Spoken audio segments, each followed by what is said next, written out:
I've been asked to come and talk to you about how to develop a technological community, how to set up an area for technological innovation, to set up an industry cluster. This is something that's extremely popular, of course. As you've just said, I'm the British Prime Minister's ambassador to Tech City, which is also known as Shoreditch in London. It was actually called Silicon Roundabout, but the government decided in its wisdom that Silicon Roundabout was a little bit too sarcastic, and so they decided on the really awesome name of Tech City. But the important thing, so we're going to talk about that, but the most important thing to think about is to put all of these changes, all the things you've heard about already this morning, into some form of perspective. Because planning for technological innovation, planning for this sort of thing, is incredibly difficult. And really the problem that faces us is taking something which is very slow moving, the urban economy, and trying to match it against something that is very fast moving, technological innovation. But let me remind you of why technological innovation is really difficult to understand. It really comes down to some underlying forces that we're seeing pushing society on. The first of those underlying forces is Moore's law. Now, for the microelectronic engineers in the room and for the disreputable gaming table over there, thank you. They'll all understand what Moore's law is. For those of you who are not engineers, Moore's law is a rule of thumb that was invented in the early 60s by a guy called Gordon Moore. Gordon Moore was the co-founder of Intel, and the people who make the microchips.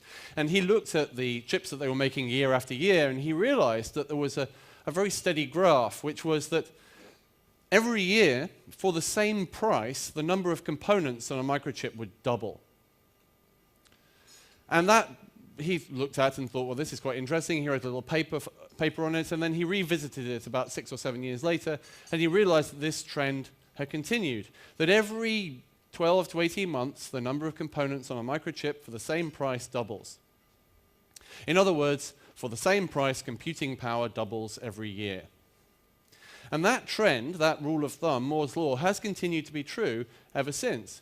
It continues to be true today, and we think more or less it'll continue to be true for another 20 or so years.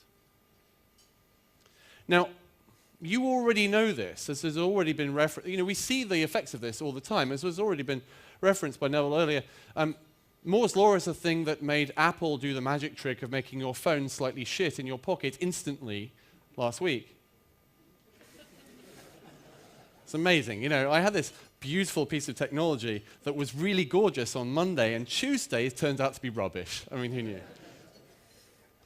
But we have this continual movement, this continual doubling of computing power. It's an exponential growth. It doubles and doubles and doubles again. And it's the first time in human history, it's the first time in really any form of understanding that we've had capabilities doubling and doubling and doubling. It makes long-term planning, it makes even medium-term planning very, very difficult. Let me give you an example. Imagine that you were the British Prime Minister. Try. Don't try too hard. You walk into number 10 a year and a half ago, 2 years ago, and you had an iPhone 3GS in your pocket. Now let's imagine that you plan on being in power for 10 years. Now according to Moore's law, all things being equal, the phone that you have in your pocket when you retire as being Prime Minister, the iPhone 15, will be 1,024 times as powerful as the iPhone 4 that you had in your pocket when you started. Or conversely, the inverse of Moore's law, which is for the same amount of computing power, the price halves every year. Which means that the iPhone 15 Junior, the one that's still the same power as the iPhone 4, in your pocket in 10 years' time will cost approximately 20 euro cents. They will be free with the pots of jam on your hotel breakfast.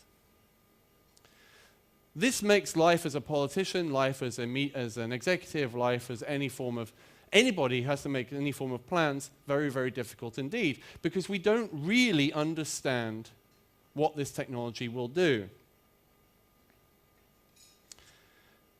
Now, we can make up some interesting post hoc sort of justifications for our decisions. The statement earlier that skeptics finish last is very easy to say after the fact. But it's basically but this continually doubling of computing power makes it very difficult to make predictions that we know will be true in the future.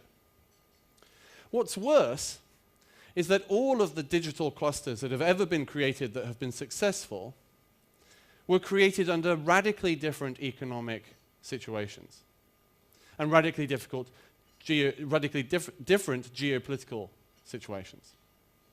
The two most successful tech clusters in the world are Silicon Valley and the tech cluster in Israel.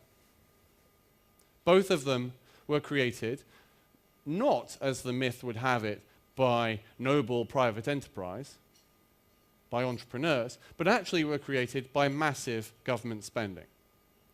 Silicon Valley, the Silicon Valley of today, is sat on a bedrock of 30 or 40 years of Cold War military spending.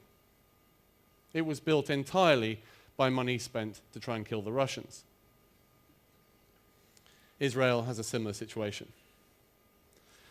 And so we're looking at a situation in trying to build a digital cluster in our cities, in London, in Dublin, and all of the other cities, as the mayor said earlier, all of the other cities around the world who are desperate to do this. We're looking at a situation of trying to build something where we can't really tell what it's going to be in a few years' time, and we haven't got any money to spend on it, and we don't have a big enemy to point it at. And then we also have a social situation that has changed. We're talking about the connected consumer. One of the biggest social changes, I think in 20 or 30 years' time, when we look back on today, the biggest social change that we will recognize isn't social media per se. It certainly isn't a clout score. To me, I think it's the ubiquity of reviewing. Think about it. 15 years ago, if you read a book or you had a meal in a restaurant and you wanted to review it in public, you would have had to have started 20 years before that. Because you would have had to have apprenticed yourself to a local newspaper, worked your way up through that local newspaper, writing about the local Women's Institute and all that, and then working your way up, and then finally got yourself to a national newspaper, and then finally slept with the editor enough to enable that editor to make you the restaurant critic. And then once you become the restaurant critic, you could have gone for that meal, had that meal, and then gone home that night, written the review, and published it in the paper. That's how you could have reviewed your meal 20 years ago.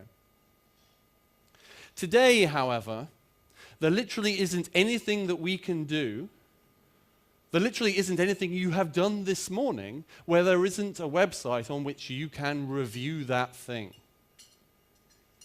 You can review the bed sheets you woke up in.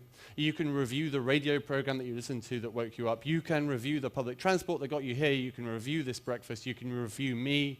You can review anything online somewhere. And from that, we have learnt in very short order, or we have started to consider in very short order, that our opinions are incredibly important as individuals. The underlying social thread that ties all of these websites together, all of these services together, is the phrase, "Why wasn't I consulted?"